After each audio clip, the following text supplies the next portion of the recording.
नमस्कार. श्री स्वामी समर्थ. आपले धार्मिक संग्रह व कथा या यूट्यूब चॅनलवर स्वागत आहे. आजच्या व्हिडिओमध्ये आपण दत्तमाला मंत्राची माहिती आणि या मंत्राचे पठण केल्याने आपल्याला कोणकोणते लाभ होतात हे जाणून घेणार आहोत. त्यासाठी व्हिडिओ शेवटपर्यंत नक्की बघा. व्हिडिओ आवडला तर व्हिडिओला लाईक आणि कमेंट नक्की करा. चॅनलवर नवीन असाल तर चॅनलला सबस्क्राईब आणि बेल आयकॉनला क्लिक करायला विसरू नका. चला तर मग आजच्या व्हिडिओला सुरुवात करू. श्री दत्तमाला मंत्र हा एक अत्यंत चमत्कारी मंत्र आहे. श्री दत्तात्रयोपनिषदातील दत्तमाला मंत्र हा जवळपास सर्व दत्तभक्तांना अतिशय प्रिय व सुपरिचित आहे. काही गूढ बीज मंत्र व शब्द यांची अतिशय उत्तम सांगड घालून हा मंत्र बनविलेला असून तो स्तोत्रासारखा दिसत असला तरी एक संबंध मंत्र आहे. म्हणजे यातील ओम नमो भगवते दत्तात्रेयाय पासून सुरुवात करून ओम नमो महासिद्धाय स्वाहा हा एक पूर्ण मंत्र आहे. संपूर्ण दत्तमाला मंत्राची आवर्तने करून दत्तपादुकांवर अभिषेक करण्याची परंपरा दत्त संप्रदायात आहे.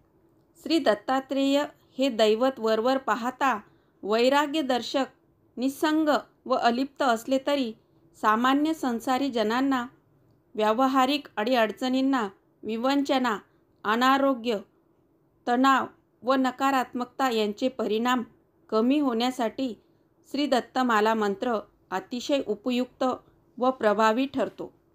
श्री दत्तमाला मंत्र हा सर्वप्रथम एखाद्या शुभवारी किंवा गुरुवारी स्नान करून शुचिर्भूत होऊन पूर्वाभिमुख बसून सलग 108 वेळा पाठ करून सिद्ध करावा लागतो. संपूर्ण स्तोत्र म्हणजे एक मंत्र असून याची 108 वेळा आवर्तने करावयाची आहेत. म्हणजेच 108 वेळा हा मंत्र वाचावयाचा आहे. हे वाचन सुरू असताना मध्येच उठणे, बोलणे, खाणाखुणा करणे, फोन घेणे वगैरे गोष्टी टाळाव्यात.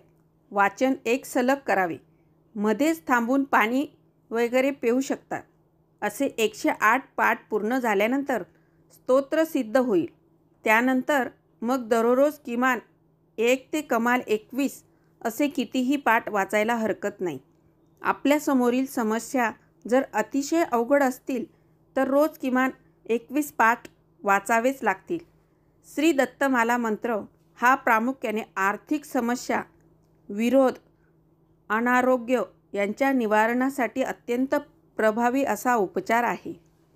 समस्या निवारण्यासाठी व्यावहारिक प्रयत्न आवश्यक आहेतच, पण त्या जोडीने हा दैवी उपाय अवश्य करून पाहावा. श्री दत्तमाला मंत्र सिद्ध झाल्यानंतर काही बंधने आयुष्यभर कटाक्षाने पाळावीच लागतात.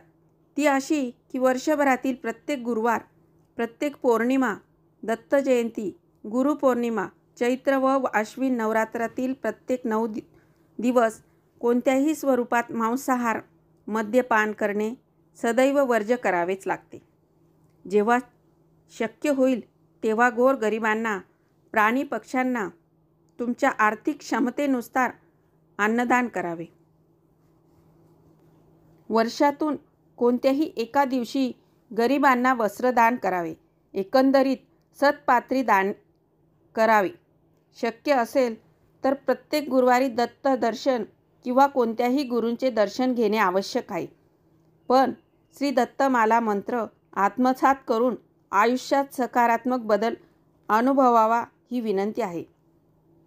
श्री दत्तमाला मंत्र हा अत्यंत प्रभावी मंत्र आहे. सर्वसिद्धी, यश, कीर्ती, आयु व आरोग्य या सर्वात यश मिळवण्यासाठी हा मंत्र जपला जातो.